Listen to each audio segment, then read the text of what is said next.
Well, hello and welcome to the Alliance Against Seclusion and Restraint live series. My name is Guy Stevens. I'm the founder and executive director of the Alliance Against Seclusion and Restraint, and I'm excited to have you here with us today. It's hard to believe, the end of July. It's July 31st, and you may be noticing we're running an hour later than usual. We're actually going at 4:30 here Eastern time in the United States as opposed to 3:30, and there's a good reason for that, and I'll share that with you in just a moment. But I'm really excited to have a special guest with us today, actually all the way from Australia, and that might explain a little bit about our time change today. We've got Margaret Thorsborne with us today, and I'm really excited. I'm going to introduce Margaret in just a moment. But before I do, those of you that aren't familiar with who we are and what we do, the Alliance Against Seclusion and Restraint was formed. It seems like yesterday, but all the way back in 2019. The years are going by. We were formed in 2019. Really started from a personal experience, a lived experience with my family, involving the use of restraint and seclusion, and it began a journey of doing a lot of research, trying to understand why things like restraint and seclusion were happening, who they were happening to, and what we could do differently. Really turned into a passion for trying to understand all the things that were often done to kids who were misunderstood in the name of behavior, and how we could do better. So we do a lot of work in a lot of different areas. We do work in legislation, education, and individual support. And we are on a mission hoping to influence some positive change. So thank you for joining us here today. I did want to share with you a couple of announcements before we start our show. And the first thing I wanted to share with you, and many of you may know about this already, I've mentioned it previously, but we are doing a really important research collaboration right now. We're going to be, in fact, we are working with some individuals from the University of Texas, Austin, on a research project trying to understand the psychological impact of restraint and seclusion. Many of you that are part of our community that have had experiences in this probably know all too well the impact, probably know all too well the trauma that can come from being physically restrained or secluded. But we're doing a research project, and we're looking for people who are now adults who have experienced restraint and seclusion who might be willing to take part in a survey. So if you go to our website, you can learn more about the collaboration. On the homepage, you'll see research collaboration, a link there to learn more about it, tells you about the project itself. And we, of course, have been posting on social media the information with how you can participate if you're interested in participating in the study. But it's really important because it helps us to kind of really show the impact. And one of the things we're hoping to do with this research is turn it into a peer-reviewed scientific paper that will help us to, again, demonstrate the harm that can be done and hopefully push for solutions.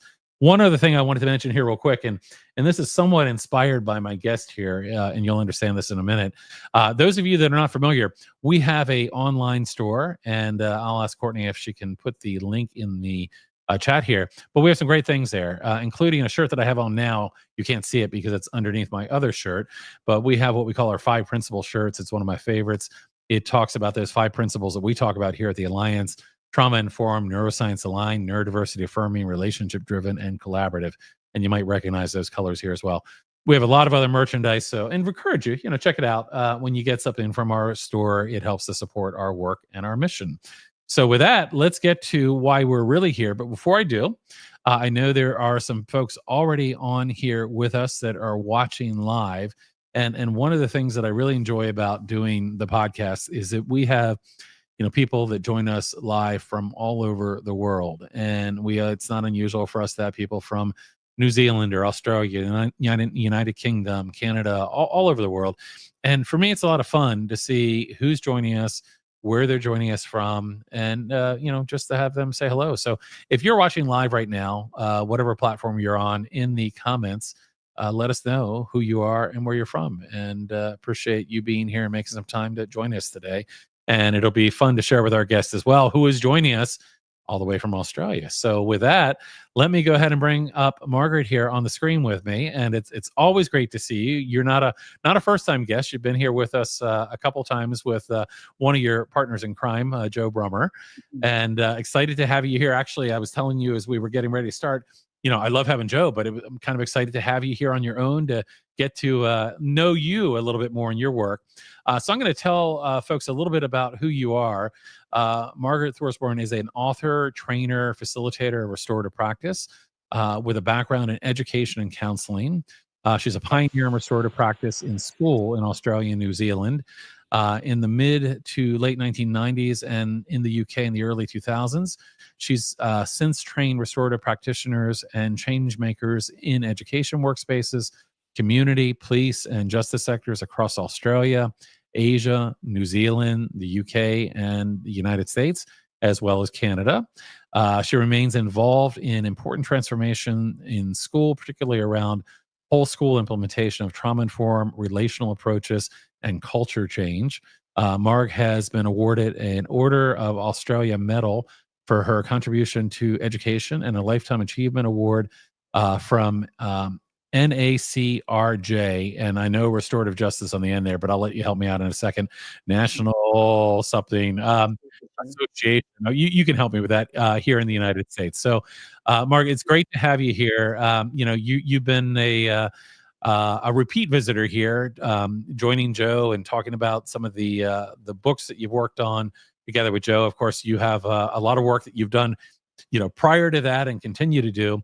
And what I love that wasn't there in your bio, but you kind of mentioned when we were talking before the show, is that you're a disruptor, you're a troublemaker, you're somebody out there that's helping to bring about positive change. And it is a fantastic honor to have you here joining us today.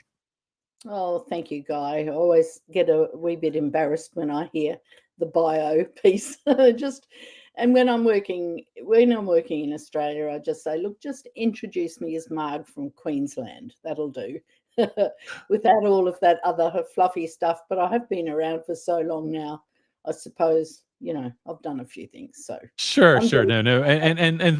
And things that are making a difference. And that's what's important. I mean, I hear you, and sometimes it seems like, oh gosh, that's a lot, but you can trace that work that you're doing to improved outcomes for kids. And that's what's really important. And that's why we're really excited to have you here, because this is work that's not just about, writing books and getting recognition. This is work about changing lives and really making a positive difference in the kids that I often say are those that are so commonly misunderstood and end up on the wrong side of a lot of punitive exclusionary discipline and in the school to prison pipeline.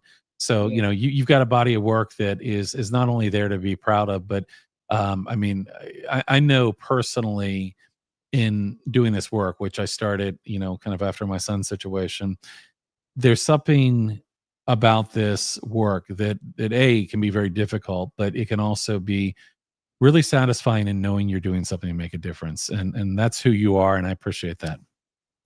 Well, the work's transformative, and there's nothing better that we can do, I think, in our lives, except make the lives of other people better.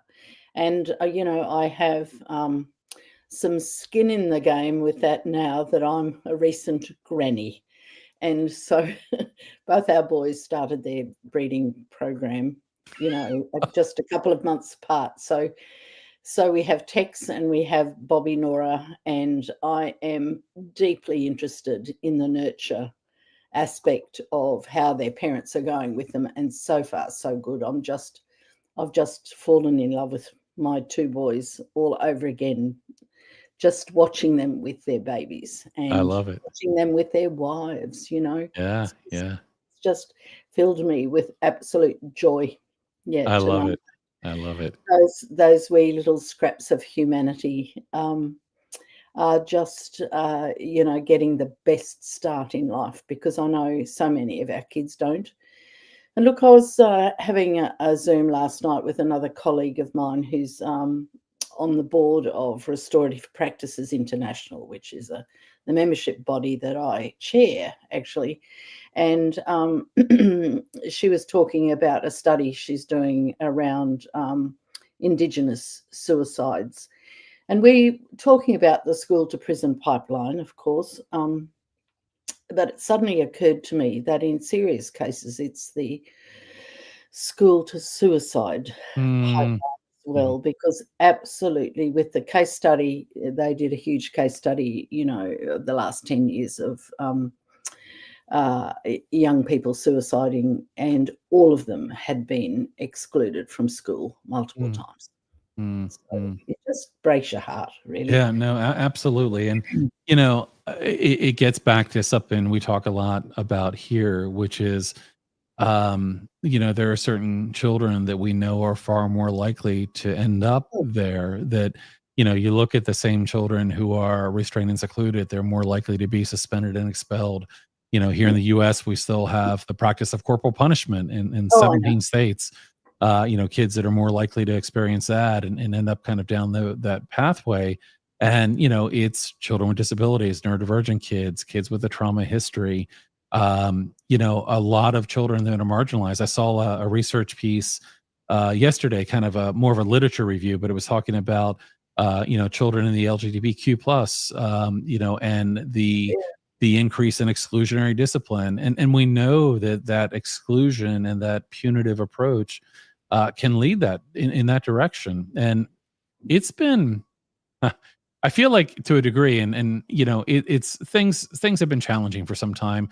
COVID came along. I think there were more challenges that followed in the wake of that. As a lot of children's lives were not only disrupted, but life became a little unsafe. To a Mm, degree, and for someone like myself that has been on the planet long enough, it was a pretty small slice of my life. But if you're 10 years old when COVID hit, it was a pretty big piece of your life. And it just shocks me, when you talk about that kind of that preschool to suicide type of pathway. I just even think about in my own little circle. I think about my daughter and friends that she's had, and friends that would associate with kind of the LGBTQ area, who have ended up with a lot of difficulty, and I look at kids that I know that have been suicidal, and it's just horrifying. This world has really been tough. So I think this work is so critical, in this yeah, moment. yeah. And look, Guy, I think, you talked about the 10-year-old where the 3 years of the pandemic is a big chunk out of that life. But we're seeing, and I'm hearing all over the world again, the long-term impact of the chronic stress, the chronic distress that occurred. So we've got a whole cohort of little kids and adolescents that are chronically distressed. And Mhm. unless you understand the neuroscience of what happens to the brain, and their parents are distressed as well, Right. and staff in school are very distressed. So, we just have to work so hard to help people understand that they're welcome, that they belong, that they Right. matter, Right. because Right. that's the only thing that buffers those layers of hideous stuff which, you know, really ruin our brain, the way our Yeah. brains work. Yeah. Mm. Well, I want to pause here for a moment, and what I want to do after I pause is I want to go back in time a little bit, and then we're going to fast forward, and we're going to solve the problems of the world. So let's start out though. I wanted to mention just a couple of the comments here in the chat. A couple of people have jumped in and let us know who they are and where they're from. We have Laura here joining us from Missouri. We have Chantel, who is our lead Canadian volunteer for the Alliance in Canada. We have a friend and colleague here in New Zealand who always comes on and joins us. I'll often say, we have people from all over the world, New Zealand, and Linda will jump on and say hello. So great to have you here, Linda. Stacy, I don't know, Stacy, if you're in Mexico right now, but good to have you here as well. Good that I'm sorry your student canceled. Glad you're able to join us live here as well. And looks like a couple other folks. My friend Cheryl Ann Poe has joined us as well, and talking about adults offer to ignore the mental needs of young children, right? Yes, so great to have many of you joining us from all over. I've got someone else here from Australia, so Louise here from Melbourne. Yep, great to see you. So I said I wanted to go in the past a little bit, and I've had an opportunity to talk to you before about some of the work you've been doing with Joe and your work around restorative practices. But I want to kind of go back in time and hear a little bit about your journey. Kind of I know the Marg Thorsborne who is written books and presents and has done a tremendous amount of work in this area.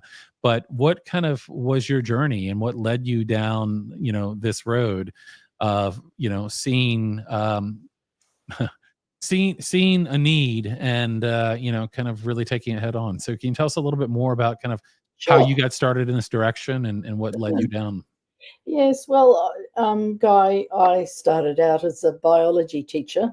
I have a science degree with a major in physiology and a secondary major in zoology, and I topped that off with a graduate diploma in education because that's the only thing I ever wanted to do. And in lots of ways, I still teach. So I just teach big people these days rather than little ones or big ones.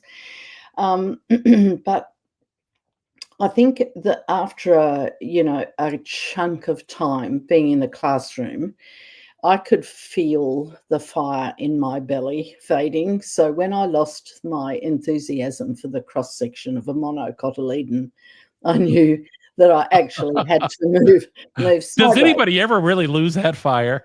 But by the way, I'll just share that my background was marine biology, environmental science. So, Oh, well, there you go. I relate a little bit here. Yeah.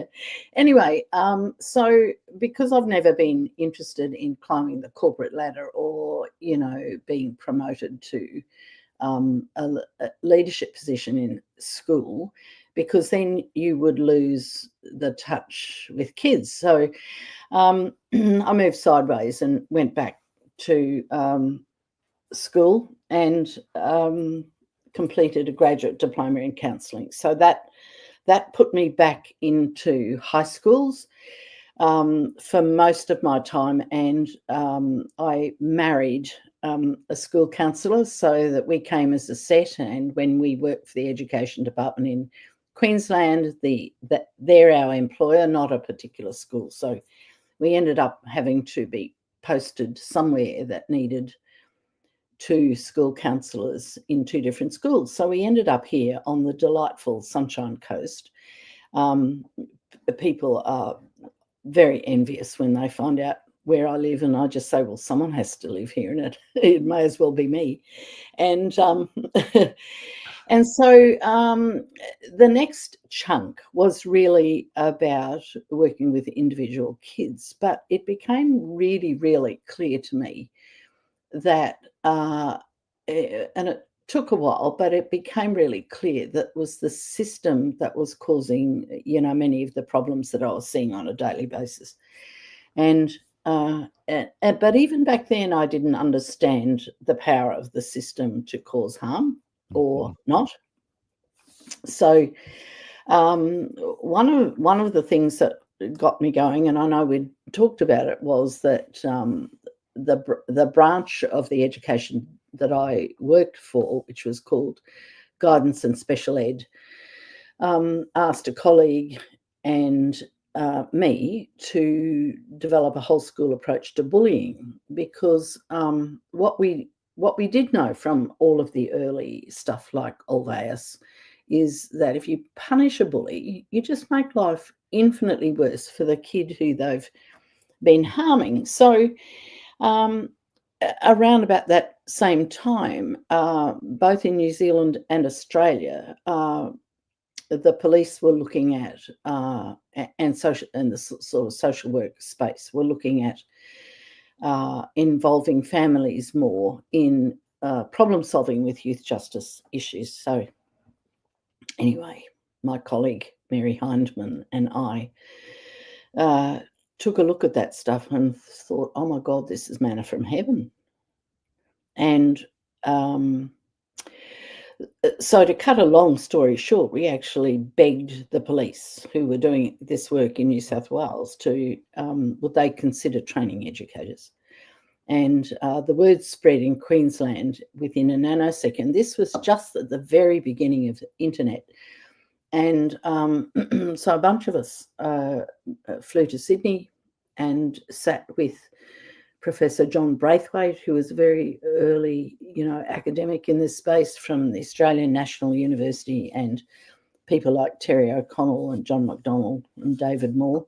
These were the really early researchers and doers.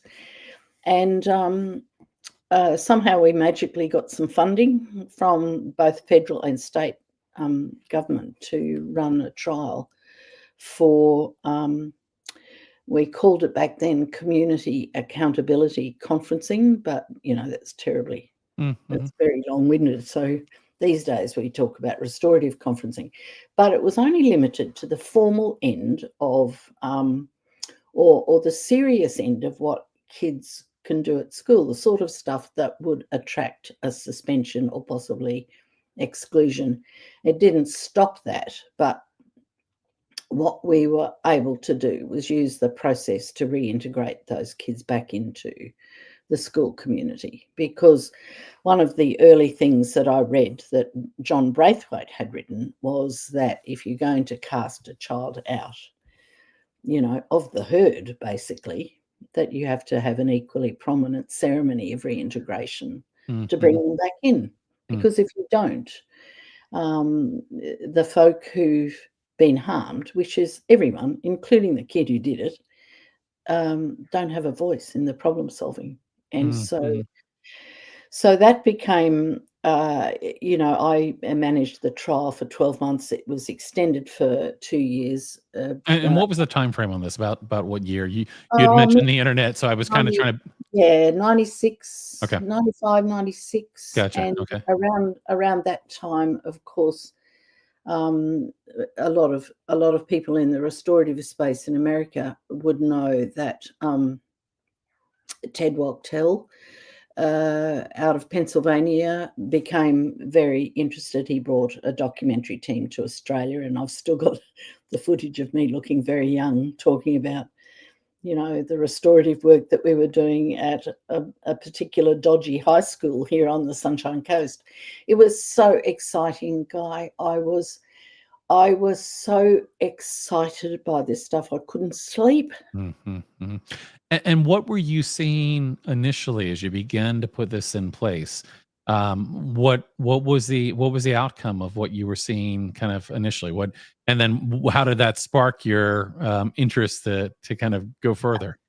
Yeah. So because we were funded and we had to evaluate, And I need to figure out that magic pot of funding that you found, because Oh, yes, it doesn't exist anymore. But it was something to do with the drug prevention strategy or something. Gotcha. But Okay. I've kissed the Blarney Stone. I know how to write a funding application to fit any kind of criteria. So so long as we got the money. But because we had to evaluate it, it was in lots of ways it was a qualitative evaluation. So really we were asking schools about, now this is interesting because we were only asking schools, not the people who were in the processes. So that's changed over time, thankfully. But we collected data on how how satisfied schools were with the process, whether or not it aligned with the school values. Did people feel as though they'd been heard and understood? All of that kind of stuff. And how did the participants feel about the process that the school was providing for them? So all of that was extraordinarily positive. And there is one of the papers on my website which gives you a little more detail about what kind of percentages were reached about that. But the interesting thing was that while we'd nominated schools, or they'd nominated themselves to be part of the trial, some of the schools were not responding restoratively to really serious matters. So we were interested in why. Why were they not interested? And I was shocked when I heard the answers. We don't like the child. We don't like their family. We haven't got time, but that's a standard one. That's still, is the reason a lot of people don't get into the serious end of things. But it was, or they don't deserve it. Wow. Wow. You know, these are extraordinary responses, but it was in the 90s, for heaven's sake. So Right. I think so. Some of that stuff still lingers, so that people don't see the opportunities in bringing people together after an event, whether it's a little one or a big one, and giving people a voice in problem solving, because the people who are in a problem are the ones who understand it the best, and they deserve a place, you know, in how we're going to deal with this. So anyway, from there and over the next decade or so, because now we're looking at 3 decades, over the next decade. And I was just thinking that, you know, kind of mid 90s, and you're going to be moving into kind of late 90s. And I was just kind of thinking to myself about, you know, what was happening here at the time, and what was happening here at the time was a surge in a lot of zero tolerance policies that were leading to so much more punitive and negative. Yes. So I'd love to hear, as you're kind of sharing this, you know, kind of how that, you know, how the work you were doing was spreading, and how, you know, because we know these things that happen, you know, here in the US might affect what's happening elsewhere. And, you know, Yes. so I'd love to hear kind of some of that as you're kind of weaving through this as well. Well, we certainly caught the zero tolerance bug, which, you know, it just incensed me, of course. But I didn't have enough experience or enough wisdom or enough, you know, anything really to rattle the tree too much. So I was in my very early development as a disruptor, I suppose. And but look, I remember the week after my very first restorative, which was after a serious assault involving 3 kids beating up another kid. You know, they were senior students, and he wouldn't come back to school. So the end of that story was very, very positive. But a week later, the person who was the manager, in charge of the Parent and Citizens Association, I suppose you have an equivalent, different name in the States, asked me to come and tell everyone what the story was, this gathering of parents. And his first question after I told the story was, well, has the culture of the school changed? One restorative involving 4 people, the school principal, 4 families, and a deputy principal, and he asked me if the school culture had changed. So I had to say, no, not yet. And and it became clearer to me, you know, and this was, again, slow boil for me. It's like the frog in cold water that you heat up. That and other practitioners who were excited as I am realized that this process was absolutely too profoundly good for just serious matters, that we should be applying it for anything else that moves, really. So over time, we developed this continuum of practice, from very formal responses to very serious matters, to kind of taking a kid for a bit of a walk, or inviting them into the classroom to help you with something and say, hey, we've got to talk about something that just happened a minute ago, or yesterday while I was away and you were rude to the substitute teacher, you know, that kind of a deal. And so the continuum developed fairly smartly. And then so we had written a book originally about the formal restorative. Then we wrote a book about how to do this stuff in classrooms, and then we wrote another book about how to apply these principles to bullying in particular. So those 3 manuals were used for a very long time. And then during COVID, my co-author and I put those 3 manuals together into one book called The Continuum of Practice of Restorative. So, but, you know, other people besides us were coming to the same conclusion. So that lots of practice developing in the States and in, the UK, and it's kind of spread everywhere. But it's nice to have the long view about how we started. And one of the lovely things about it is continuing to meet people who say, after whatever the training is that I'm doing, I've always believed in this, but people told me I was too soft. And it's so reassuring to know. So I suppose why I think I can't possibly retire yet, and I'm not even sure whether that's going to be a possibility. Well, I think you can't retire until you're done, and Yeah, exactly. Well, there's too much work to be done. Yeah. And in some respects, with this restorative work in schools, we're still flying. We're still building the plane while we're flying it.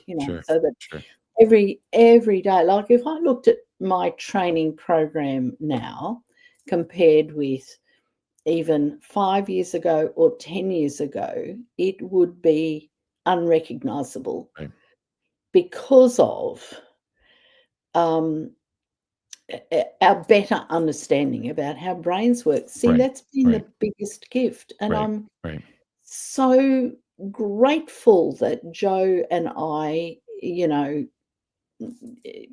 connected first on LinkedIn with something or other, and then we met, and then he was looking for a publisher, and I pointed him in, anyway. So there's that story. That's another story altogether.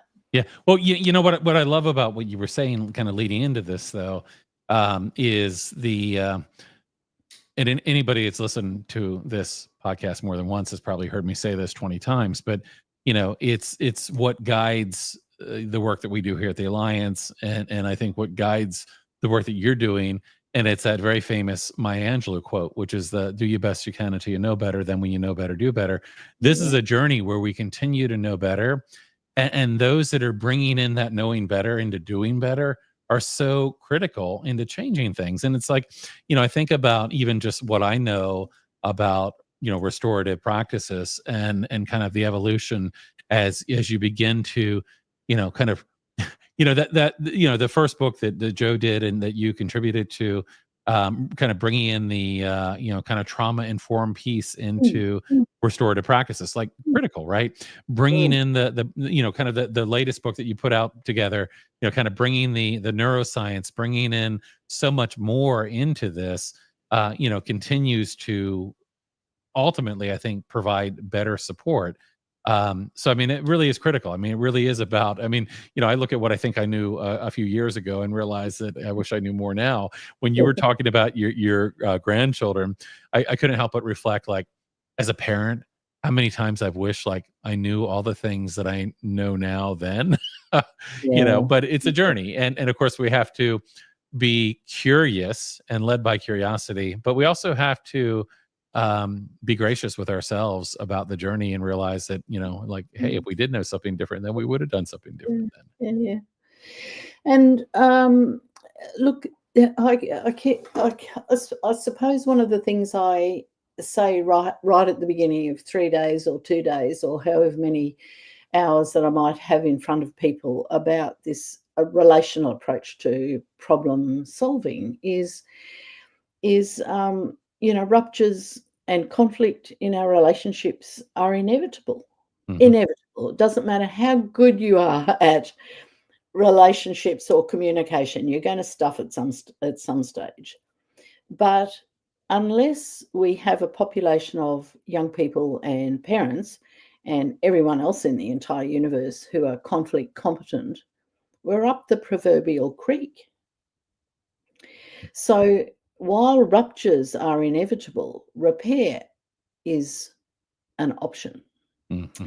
And so the ultimate for me is working with a school, and at the moment we're another colleague, Terence Bevington from the UK, and I are planning another book which is about stories from the field, about schools that have managed to sustain this culture of relationship. And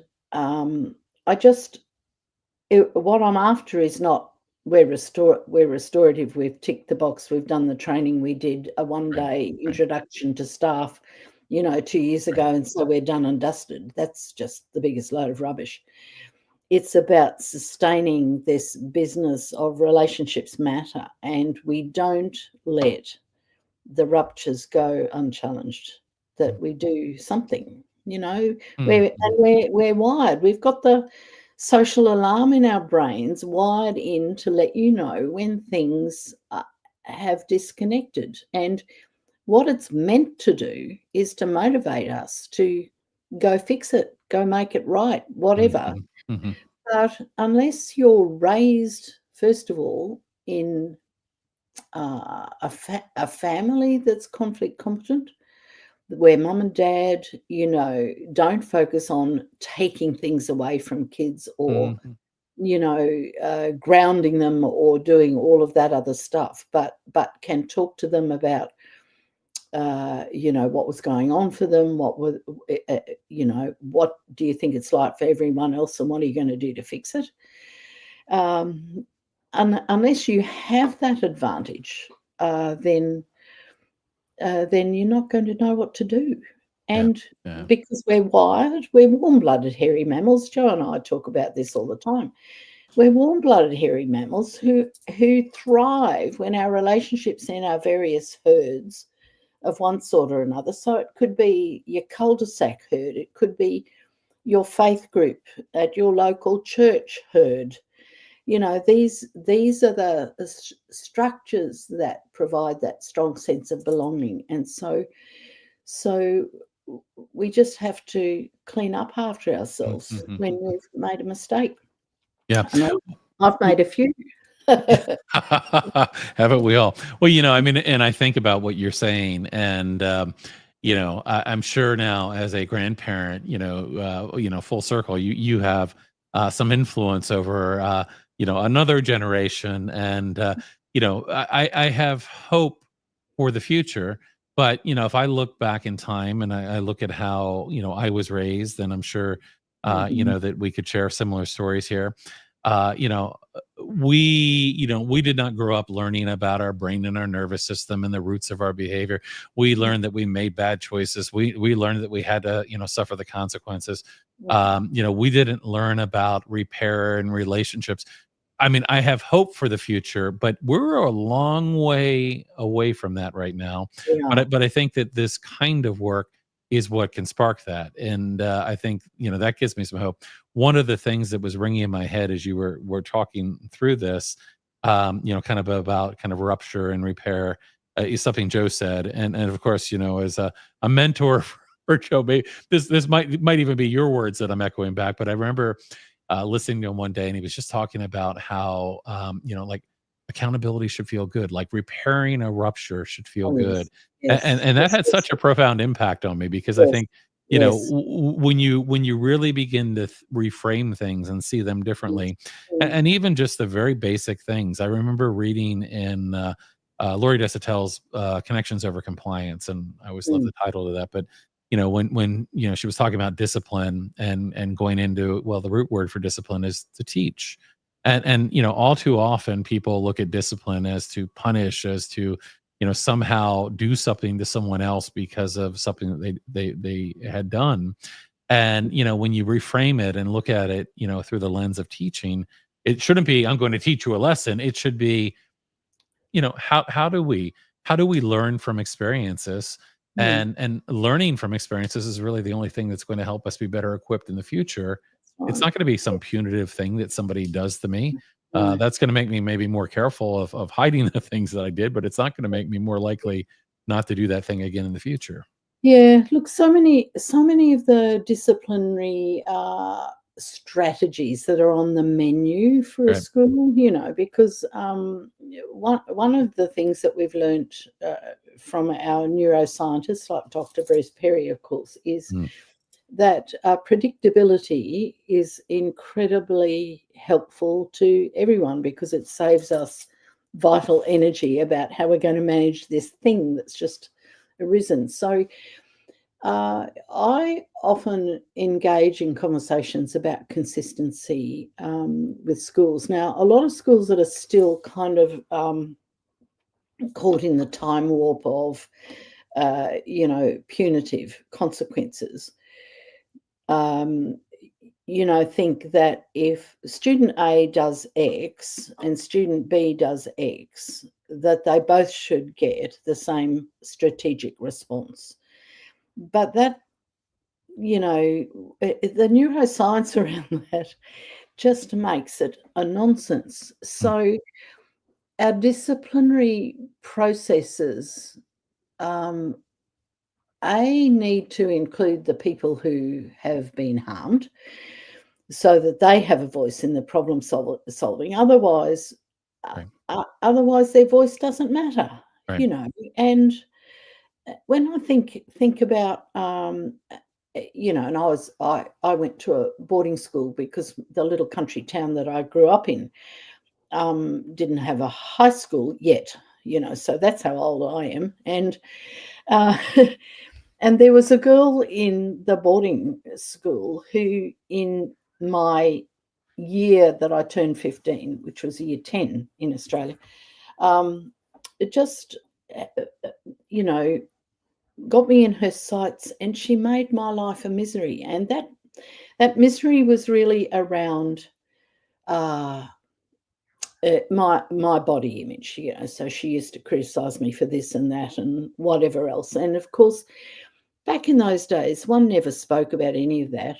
I just suffered in silence. And I only discovered a couple of years ago when I went to a school reunion that this girl had done this stuff to a whole pile of other girls as well. But we didn't talk to each other, so there was no possibility of a self-help group, really. But, I did a TEDx a couple of years ago, and that will be somewhere on my website, along with lots of other interviews. Probably our last one we did together might be on my website as well. But if I was able to, have the dialogue with her now that could have happened back then, if that was a possibility, then I could have understand what drove her to do that cruel stuff. And that would have helped me understand that it actually wasn't about me, but it was more about her and her needs. So she was a total bitch, I have to say. And and it took me decades, really, to get past that body image damage that she did to me, because I had no other filter. Well, I didn't have a filter, back then. So just anyway, there are people who are, left stranded with this stuff, and because I also, sometimes kids do things in schools that they're gone. They're just gone. It's so outrageous that they're gone.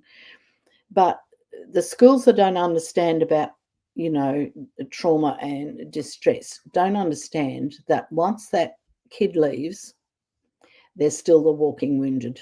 And they need, the opportunities for healing that we all need. And it's true for workplaces as well, because that's the other way I earn a living, is to be hired to go in and help with, dysfunctional teams, or someone's done something dreadful and has fallen on their sword and left, but the whole faculty in the school is still, in disarray. So, it's at every level. It's in families, it's neighbourhoods, it's right. We're built to live in good connection, or as Kate Annis, wrote, we're built to live in right relationship with each other. And it's so true. Yeah. There's a lot of root cause. There's a lot of roots to what is leading to some of the challenge I think we're seeing today. But I would agree with you. I think there's so much of it that is that is really about connection. And, I can't help but have concern that we've lost connection within families and communities. And sometimes we're connected, through a device to somebody that may be far away, or we're not even really connected to someone at all. That has an impact.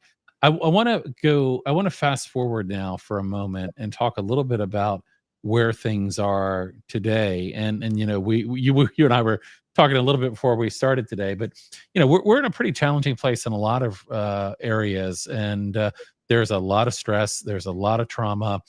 When I look across really the world, I'm seeing some things about, kind of educators talking about student behavior never being like this before, and all the challenges, and that of course brings some things about. And we've got some changes that have been happening here in the US, but that brings some ideas back. Sometimes, I'm seeing hints back at things like zero tolerance. I've seen states that have debated bringing back corporal punishment.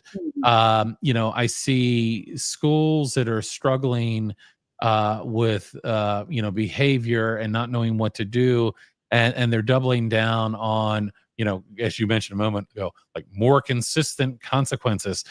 I hear a lot of talk about student code of conduct. Now, I don't know any written student code of conduct that has ever helped a child to heal from trauma or helped a child to feel seen and connected.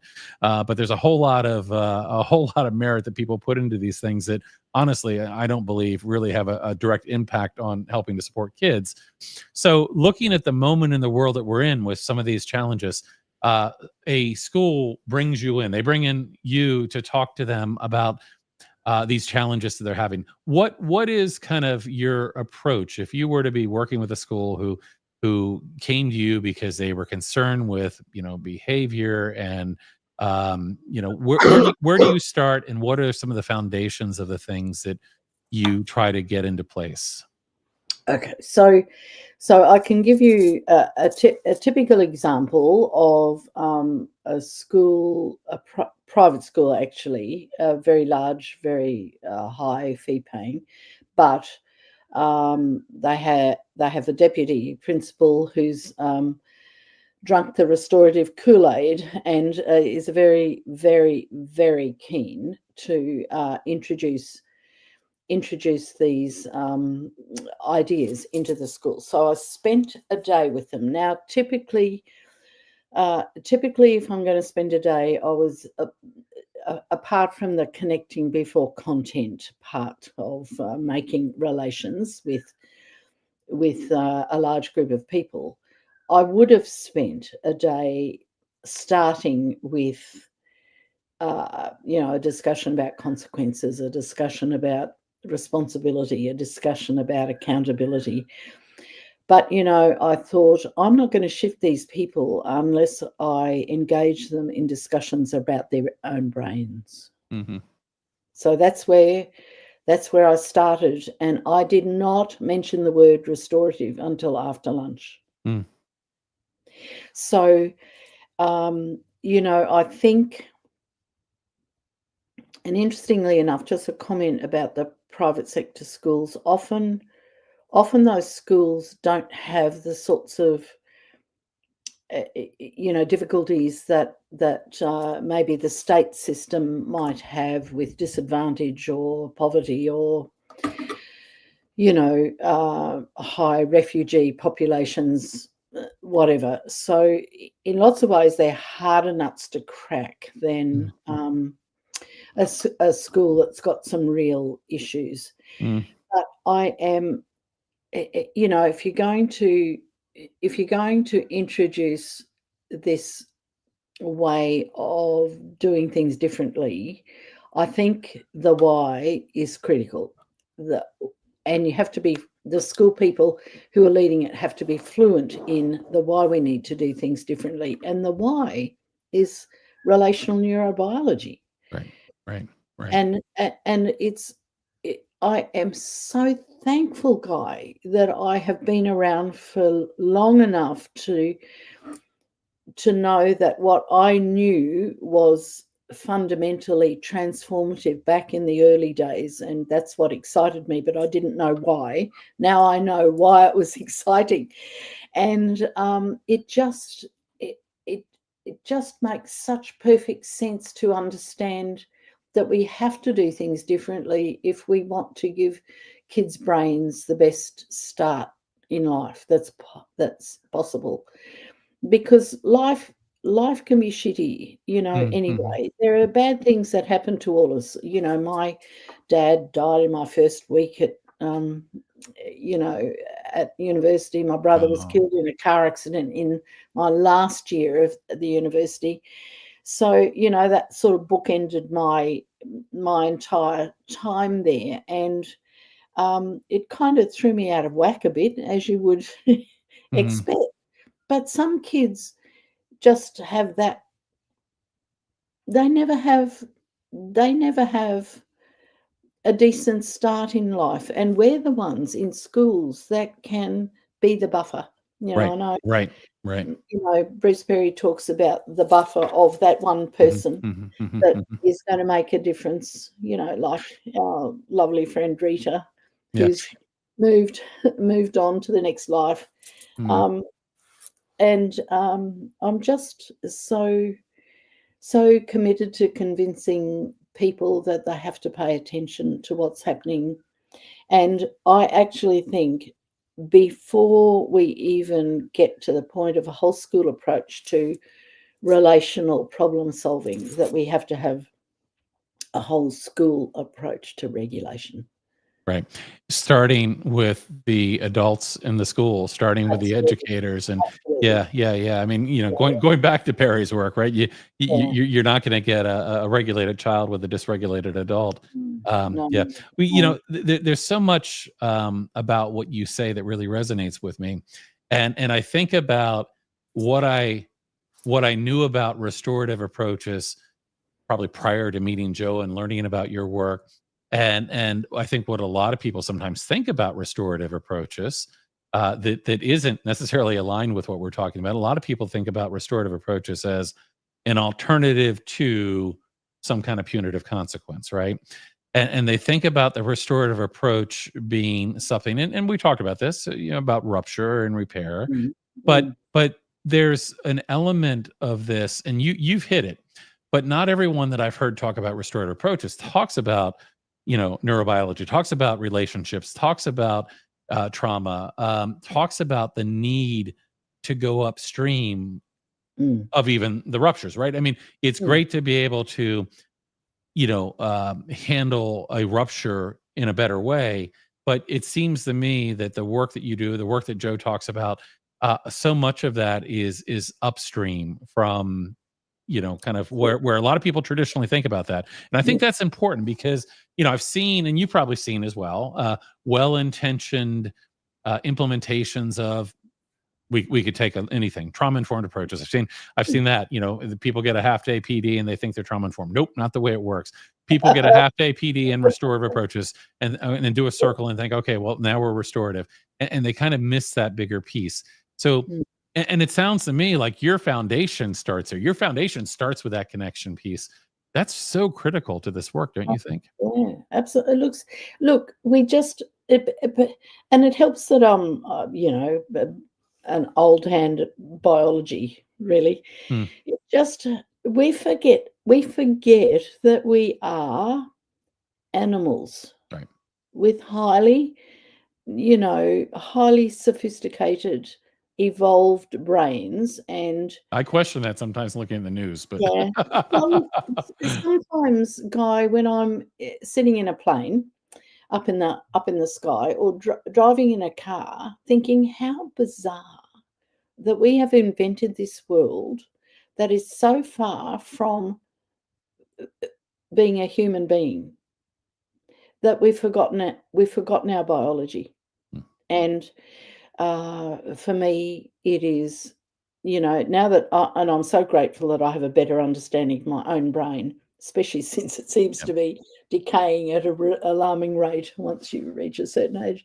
But we've forgotten that. And If we built our structures and our systems around the biology of relationship and understood about the need for nurture of early brains, then there wouldn't be this terrible chronic fear and anger and distress that is everywhere at the moment. And we talk about the fact that we're sort of global.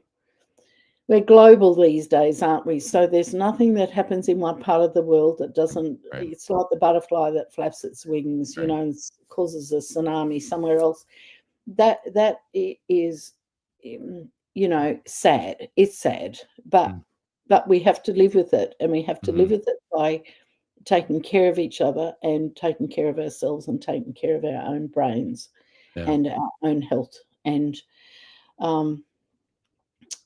mean, one of the things that I am grateful for about the pandemic really is that we are interconnected in ways that do allow us, to stay connected. So on my recent trip to the States in Portland and Seattle and Vancouver, I was able to catch up with people who are very dear friends of mine, and no amount of Zooming or WhatsApping is ever the same as being in the same room.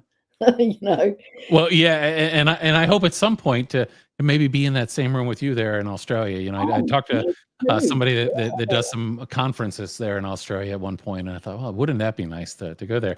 But you were saying some things that really resonate with me, and part of it might be my own background, but one of the things I've been presenting on a bit lately, and a theme in some of the work that I've been doing is. And I'm going to kind of tip my hat to the Stuart Shanker here, who I think was the first person I heard say this, but that idea that behavior is biology, right? I nod my head when somebody says behavior is communication. I agree, but more fundamentally, our behavior is biology. It is influenced by our brain and our nervous system, and there's so much more. Yet, and this is going to be an interesting segue here. Yet, much of what we do around behavior today is still steeped in 100-year-old plus ideas around operant conditioning, reward and consequences, and behaviorism.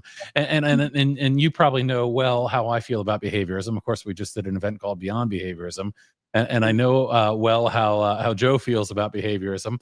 I want to talk to you a little bit about that. This is still really prevalent. Our schools here in the U.S., and I have a question here I'm going to get to in a moment that's related to this as well.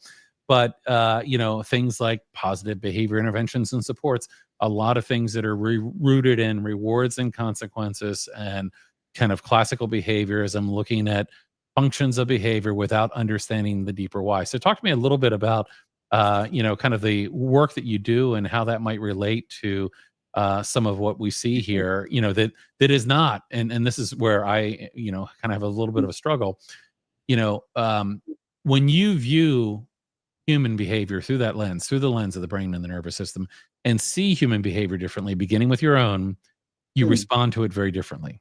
Oh, but when you look at it always as a matter of intent and motivation, and this is what we do. We do this with kids.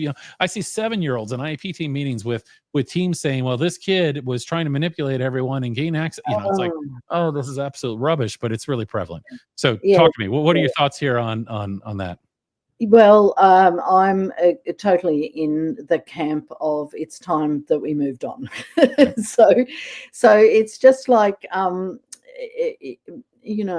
we know better, we do better. And people have been, and Laurie Desitels and Michael McKnight, wrote about this in the early days. We have been so steeped in that stuff that we don't even know that we're steeped in it. But it's just...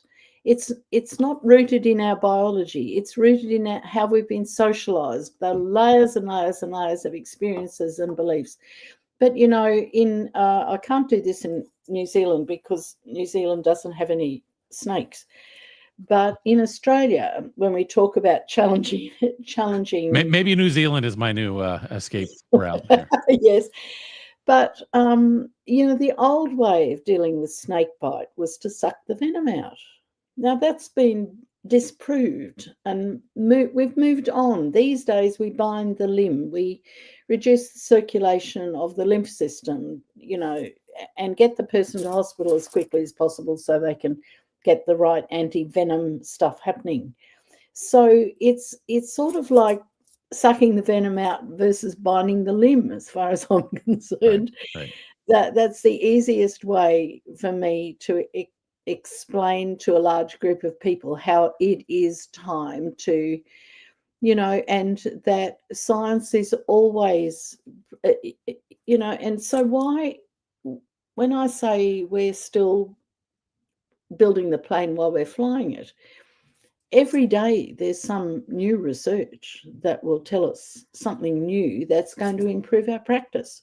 Mm. It's just that we've got this evidence practice gap, which Well, was yeah. identified in health actually as being an average of about 17 years between the new discovery and everyone adopting it.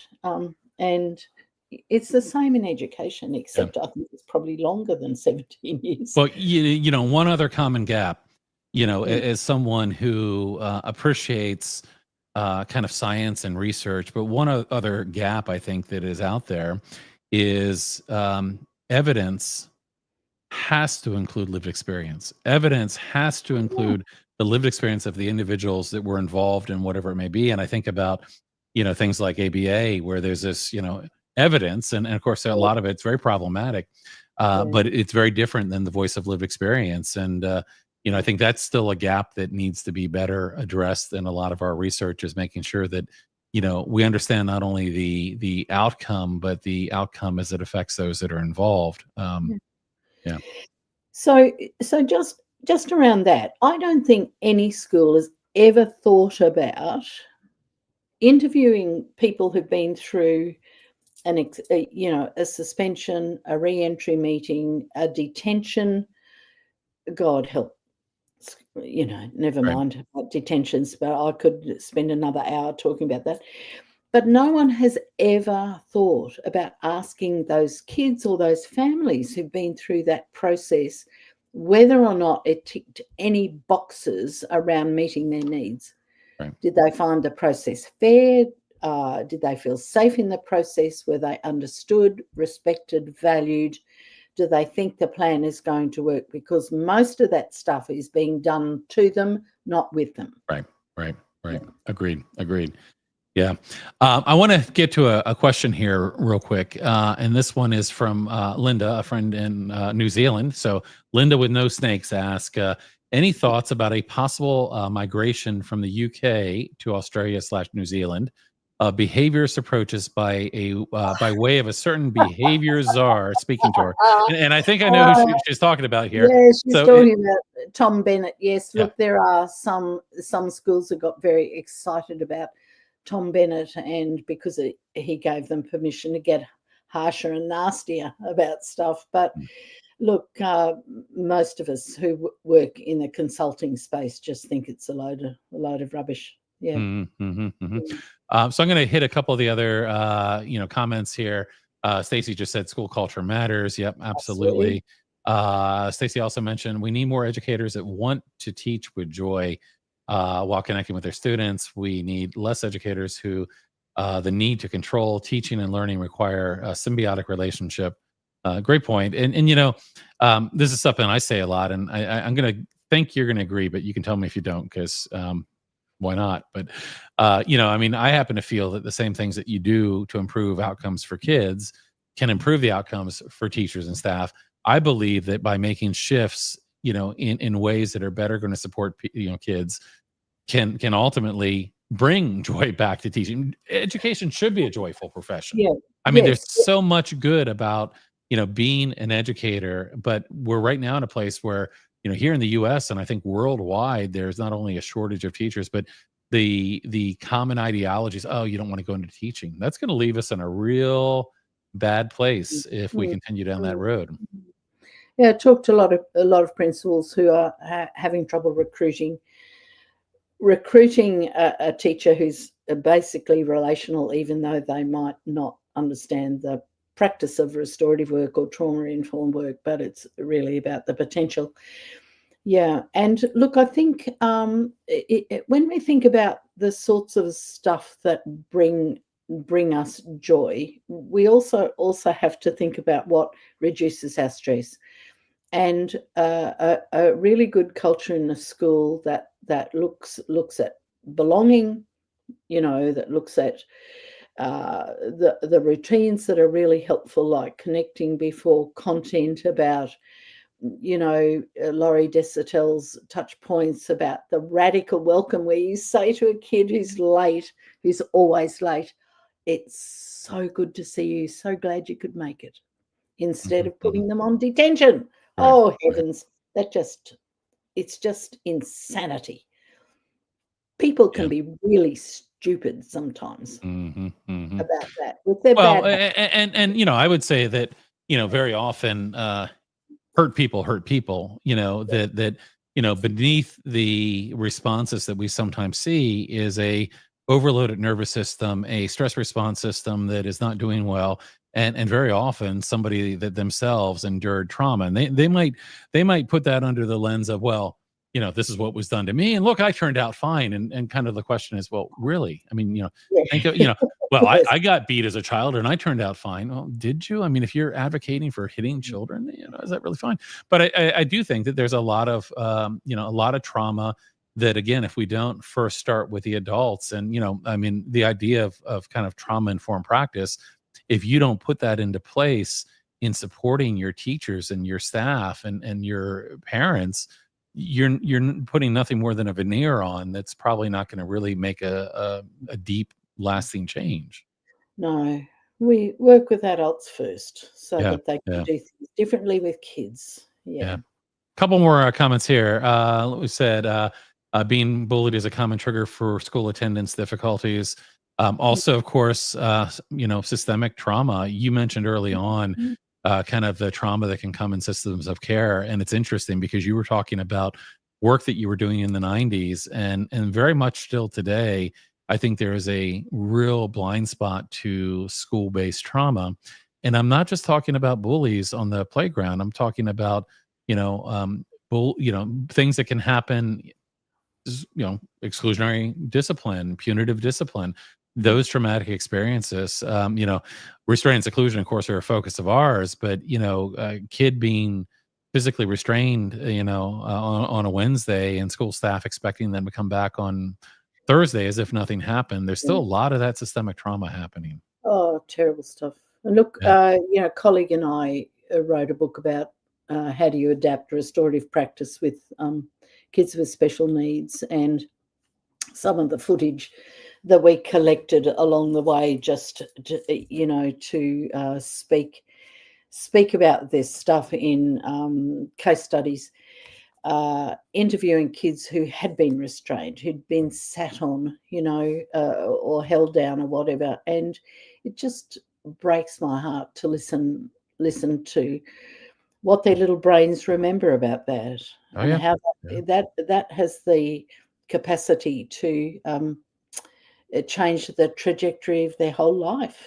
Yeah, yeah, You know? no, absolutely, Yeah. and tied to corporal punishment. I went to private schools where I was subjected to corporal punishment. I still remember that. I mean, there's not much I remember about being 6 and 7 years old, but I remember some of that, and yeah, the fact that these things still happen today to me is absolutely just astonishingly, and not in a good way. Yeah. Cheryl asked the question here in terms of Australia, Oh issues my with God. racism, and if so, how's that dealt with? Well, again, that would depend on whether the school is a sort of a traditional caught in the past type stuff, versus one that is beginning to understand the neuroscience of what happens with bias and prejudice and racism and so on. So of course it is, and in Australia we have.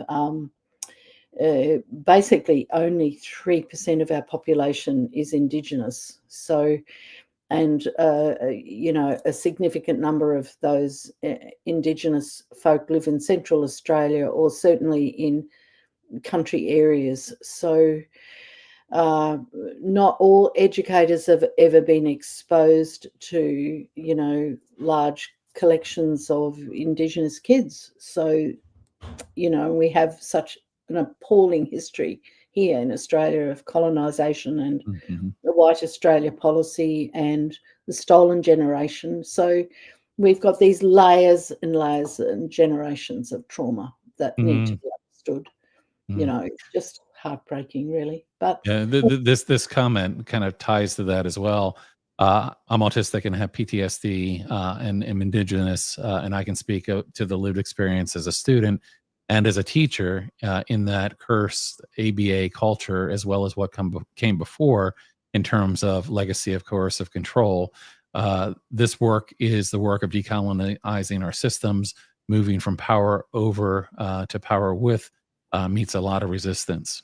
Yes, Yeah. absolutely. And look, a colleague of mine who is an Indigenous woman writes powerfully and beautifully around decolonisation and intergenerational trauma. But she says when we're working restoratively, the relationship that needs the mending is a horizontal relationship, not a vertical relationship. I really like that idea, because the vertical relationship is power over. A horizontal relationship is power with. And, that's every time I come across another little bit of wisdom, I just add it to my, little bag of things that I can drop into conversations. And I really like the idea of a horizontal relationship between teacher and a student. Of course, there's power over in a classroom, but when you're problem solving and when you're engaged in pedagogy, we're working with kids. Right. And Absolutely. That collaboration piece is so critical. Well, I know you know what we talk about in the 5 principles, but I mean that's part of it. It's that trauma informed, neuroscience aligned, neurodiversity affirming, relationship driven, collaborative. It's all of those things and bringing them together in a way to support another human being. So critical. I have a question here from Laura. What's the best way to bring parents into the learning process as an educator when it comes to teaching the brain science? So Laura, as an educator, kind of looking for your input on, Yeah.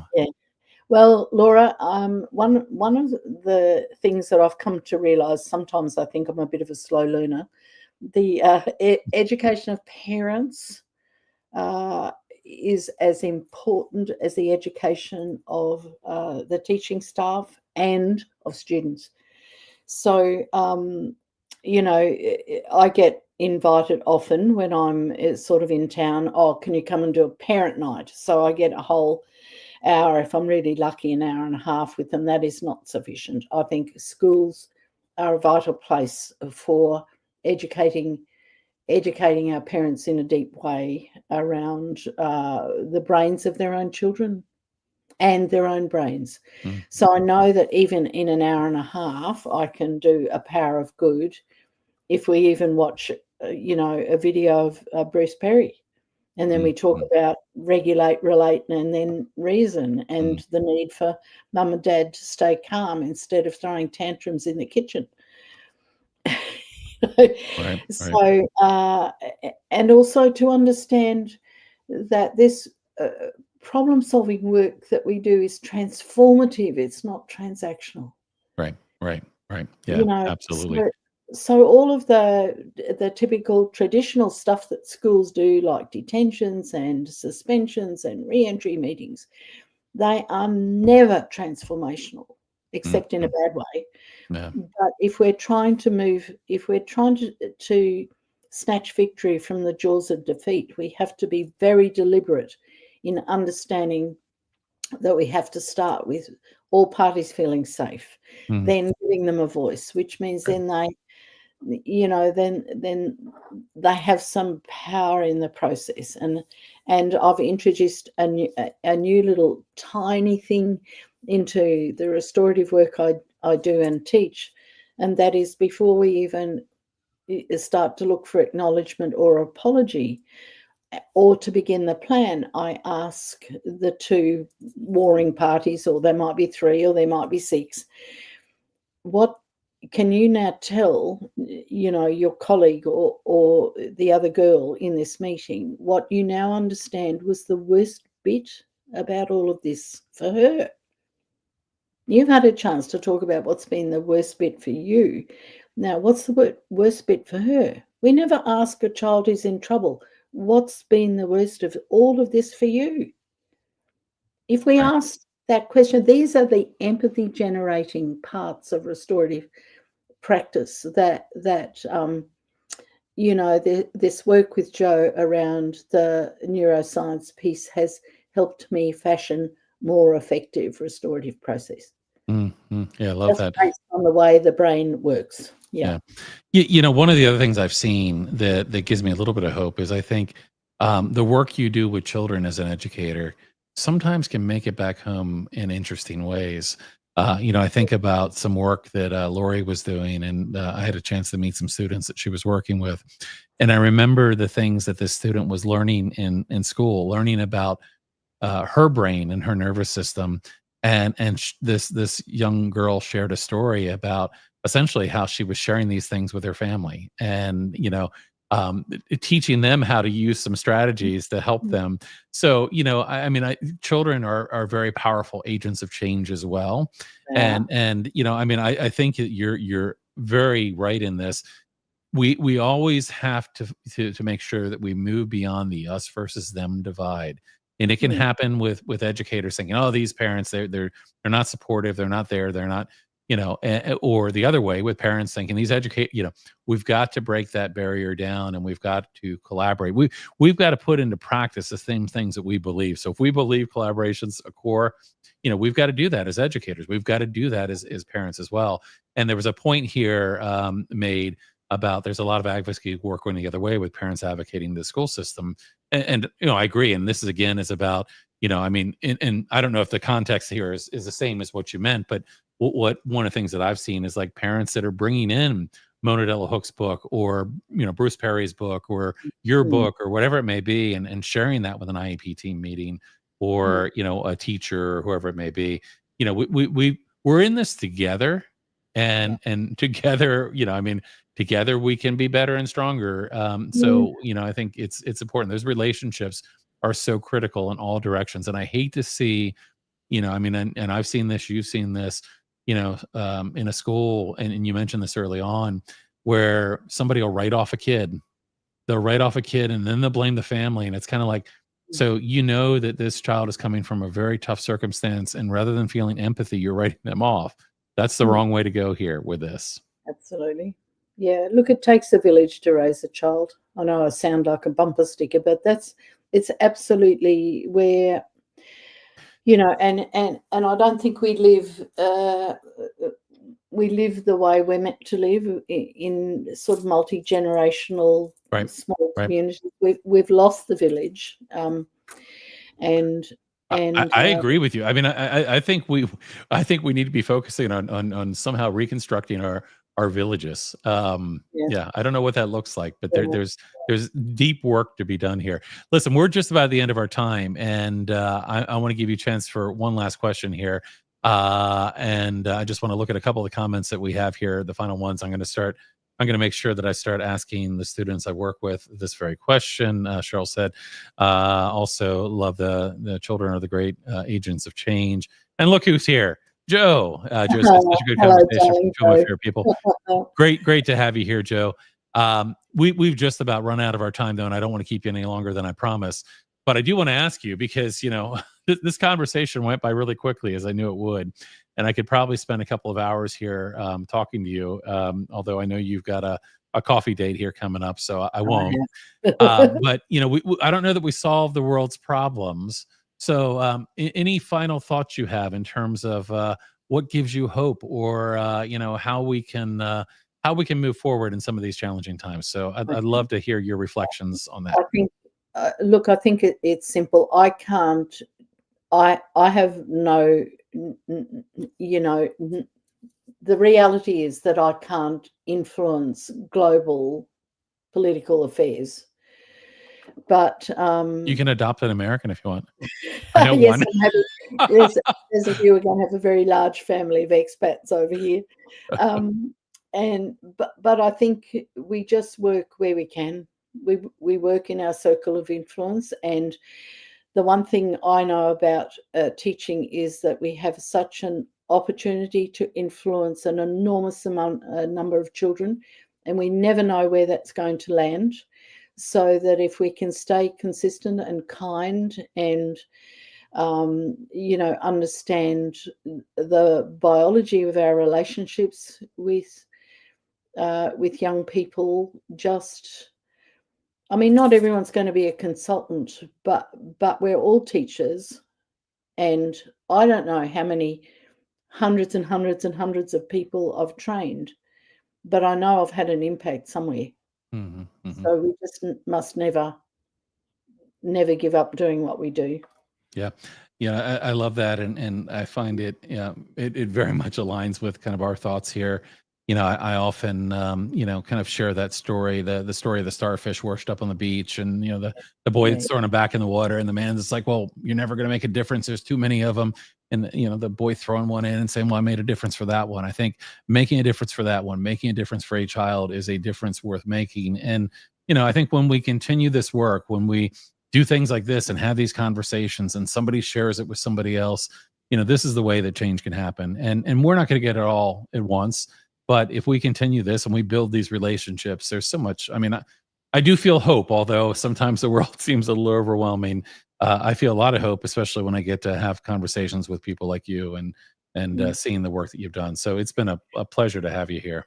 Well, Guy, I feel absolutely the same way about my relationship with you too, and the work that you do. So here are two of us. I know Joe's on the other end of somewhere watching us. We just keep going, Absolutely. and I can't retire really.